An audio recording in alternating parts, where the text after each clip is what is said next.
Like any other 20-something whose life is slowly slipping away from them, I spend a lot of the end of my nights just scrolling through the pit of despair known as Instagram Reels. And between the random D&D content like Zach the Bold and, clown girls and weird cooking content, I found a video that a few of my mutuals liked. It was a clip from a YouTube video where someone had set up some electrical wires onto a mushroom, and then every time the mushroom had sent out some electrical signals, they would swing a little like mallet, which would then hit a specific spot on a, keyboard synth piano thing.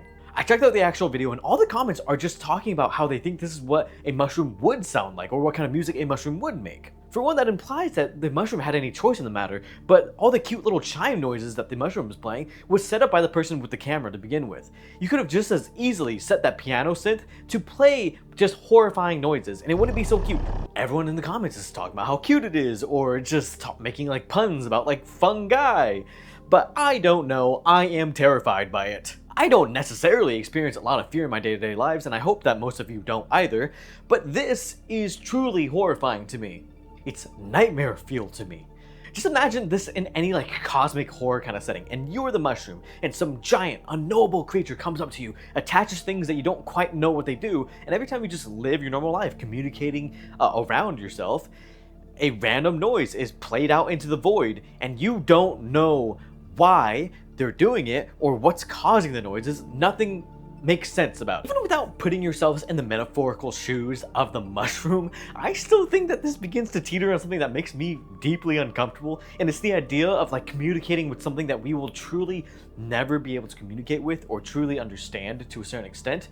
To speak with like a mushroom is to like try to communicate with the essence of decay itself, and to me that is just not the kind of spiral that I really wanted to be having at like 12 o'clock one night. Personally, this really makes me think of that one like Tumblr post that I just think about way too often, which I think about a lot of Tumblr posts to be honest. And honestly, decay exists as an extant form of life is such a banger line if you don't think about the fact that extant also just means existing. But again, this all kind of just ends up tickling the, nutsack that is cosmic horror, and I am fascinated by it and terrified. I'm a big fan of cosmic horror. I like the idea of peering beyond yourself and seeing kind of like the tiny cosmic scale that you exist in, and that being overwhelming for people. I think that makes a very tantalizing experience. I like the idea of kind of like doubling down on the unknown, and that itself being so much more scary than any just like, plain monster of the week. However, I do think that it fails to gain a wider audience because it has limitations built into it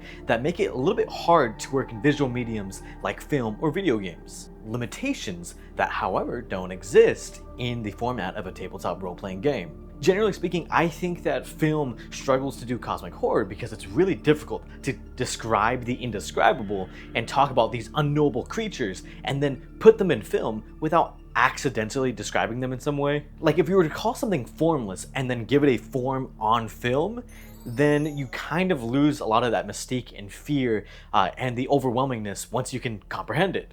I personally like to think of cosmic horror and Lovecraftian vibes as something akin to a nightmare. A nightmare is ephemeral because it's a dream, and so the details don't really make sense and it's all over the place, but you still feel the emotions in there, the emotions being fear for the most part. And then as you wake up, a lot of those details still kind of begin to slip away from you. You lose understanding of that nightmare. And then eventually you're kind of left with this like anxiety built up inside of you for something that you can't even truly remember or understand. Now imagine that, but like way worse. It's a genre that basically requires you to use a lot of your imagination because that's where the fear comes from. Because nothing truly can really be as scary as situations or creatures or things in the dark that you can imagine in your own mind. It's a genre that plays almost entirely in theater of the mind. And Dungeons & Dragons is very famously played within the mind palaces between a bunch of people at a table. It's like a shared campfire story where everyone else can kind of participate in the tale. I think tabletop games are like the perfect canvas for a cosmic horror story. However, despite how many people talk about cosmic horror and these great beasts in D&D, I think that cosmic horror in D&D sucks. And unfortunately, I think that D&D just doesn't really do cosmic horror very well. The closest thing that most people can think of when they think of like aberrations would be like the Beholder. But the Beholder doesn't really elicit any fear or reaction out of me. As far as like the stats go, it could just be like a powerful wizard that could fly around with orbs flying around instead of eyes. And like there's also the element of D&D being a very high high-powered game, and it's a little bit more difficult to scare players in a high-powered game. And of course, you can always play other games like Call of Cthulhu or other games more well-designed for horror and cosmic horror, but I like D&D, and I still think that you can make high-powered players feel a little bit of fear and piss their pants a little bit. So how do you make a game more terrifying for players? Disempowerment. I believe that disempowerment is the catalyst at which all like good things in horror kind of gets you as the, audience to fear. A lot of horror games put you in the shoes of the protagonist who might not be very good at dealing with these existential threats, or if you are kind of strong, you are still up against things that you don't have a lot of control over. Psychological horror is all about playing into things that you probably don't have control over. It's in your own head. It's taking away a little bit of control or making sure that players never feel too powerful over a certain threat that makes it so that you feel a little bit scared, shaking in your boots. So how exactly do you disempower players in a D&D game? Well, I'm never really a big fan of like nerfing characters or like taking away tools from players because I'm a big fan of more is more. Like if players are more powerful, they will have fun using those tools. Don't take that away from them. It's not very fun. So what do? So what I actually think will make like Lovecraftian horror or cosmic horror work in D&D is to double down on the unknowable aspect of these creatures. A lot of these stories focus around creatures or seeing things that break someone's understanding of the world. So to do that in a game of D&D, you break the rules. One of the biggest themes in all these stories is just, having something break your understanding of everything. So tell me, why do every single D&D monster that's supposed to feel more cosmic horror-esque function basically like any other monster? They work on the same rule set. Again, a beholder to me is just a wizard that forces you to do a bunch of saving throws. It's not interesting or scary to me, and it doesn't break any rules, and it just plays like it might as well be a dragon to me. I think a lot of D&D, artists, narratives, and like a lot of other tabletop writers do a really good job at making creatures that feel terrifying in lore and sound terrifying when you're, talking about them through NPCs and then just dialogue and things like that, but fall very short in gameplay. Again, I just don't think that shooting beams for, saving throws is all that interesting of gameplay and doesn't feel scary. So by taking the rules and breaking them, you can elicit a little bit of fear within your players because it's something that they don't necessarily expect from certain creatures. Rules in any kind of game provide players with some kind of structure and safety. By having rules, your players know how far to push things or how far the game can push them, and that gives them a sense of security because they know the bounds at which they can mess with the system. But by breaking that or pushing that limit a little bit, you can make a player feel a little bit of fear. It's the same reason that when a game breaks the fourth wall, you feel a little bit uneasy because it's breaking the idea of what the game and the narrative has set for you. Or it's the same reason that when you're attacked inside a safe room in a horror game, you feel so betrayed. So take very basic D&D rulings for a lot of creatures and you just twist them and break them a little bit. A really classic example of this that people use for cosmic entities is the intelligence saving throw, where you make an intelligence saving throw, but the success is actually the bad result because you understand too much and you are starting to kind of comprehend something that you shouldn't. So take basic concepts and flip them on their head. You can make saving throws flipped, or you can make it so that instead of a saving throw, you have to use an ability check. Maybe use things that players aren't used to thinking about, like their hit dice. Maybe this creature does more damage to you the more hit dice that you have, and you don't figure that out until you try to figure out this creature a bit more, which could be dangerous for you. Maybe certain creatures, like a lot of other cosmic entities, just can't be looked at directly because, again, your mind breaks when you look at them. You take these very basic safety nets that these players have about these rules, these spells, and what exactly they do, and you just twist them on their head just a little bit, or you throw things at them that they don't necessarily expect, and it's gonna make them a little bit more rattled. And the other thing that you can do on top of this to make it feel a little bit more unknowable is to start putting layers of like hidden details on top of everything that you were telling them. Maybe instead of having them roll stealth roll, you just say roll a d20. You have their stat block somewhere on your DM screen or on your computer, and you just tell them if they pass or fail. And they don't exactly know what's going on, but that kind of obscurity is part of the flavor. I think, of course, you want to do that with a little bit of moderation, because if you're a little bit too obtuse, you can very easily frustrate people at your table. But if they are interested in doing this, you can very very much push the envelope of what it means to like hide details from your players and make creatures kind of a more complicated puzzle for them to solve. I've made like a very basic idea of how you can do this in a D&D creature that I am calling like levels of comprehension. Essentially, you can perceive these creatures, you can begin to comprehend them through a series of intelligence saving throws. Each time you do, you get a major downside, but you begin to understand like how the creature's mechanics work. Like you get a tiny bit of that stat block. Maybe it's like sentence by sentence, like you understand it.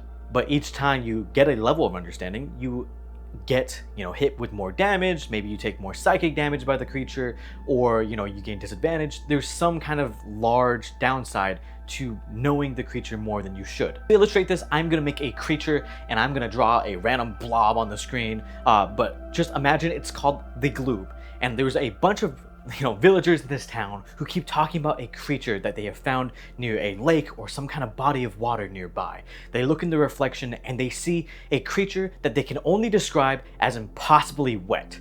Everyone's talking about it and nobody can quite describe how wet this creature is. They, for some reason, are focused on that and they keep talking about it. Some people are lost in the wetness, some people praise it, and some people are broken by the idea of it. Very classic kind of a weird twist on the cosmic genre, right? Just focused on a concept. The Gloob drives you mad if you look at it, so maybe one of the mechanics is you can't directly attack it. If you use a direct attack action or spell or a targeted spell, you will have to make an intelligence saving throw and begin to comprehend it. So the way that you can play around that is you could throw out AoE spells, or you could do like indirect damage with like throwable objects. And then perhaps when you do actually look at this creature and you perceive it, you make that intelligence saving throw, right? And you want to gain a level of understanding. If you fail that save, right, you take a little bit of damage, but ultimately you don't gain that level of understanding and you are, perceived as safe for the time being. But if you do pass that save, you maybe take a little bit more damage, you gain one level of understanding, and the DM can reveal like one level of detail about how this creature works. Perhaps they tell you that you can't directly look at the creature, or you have to make saves, or it deals damage to you. Maybe they will tell you that the saving throw on one of the abilities that the creature has been attacking you with is based on a stealth roll, right? The DM doesn't necessarily have to start telling you a bit more details, like what kind of dice the creature is using, how much HP it has, until you maybe gain like another level of understanding. But each time you get a level of understanding, let's say the psychic damage on one of its abilities is doubled when you decide to gain a level. So each time you do it, it's quadrupled, it's, it's octupled. Something insane like that. So there's kind of this push and pull of having, do I want information and how much does it hurt me? I think that's a good way of playing this kind of like unknowable aspect. These creatures are so unknowable that it hurts you to understand them, but when you do understand them, at least you get a slight advantage in fighting them.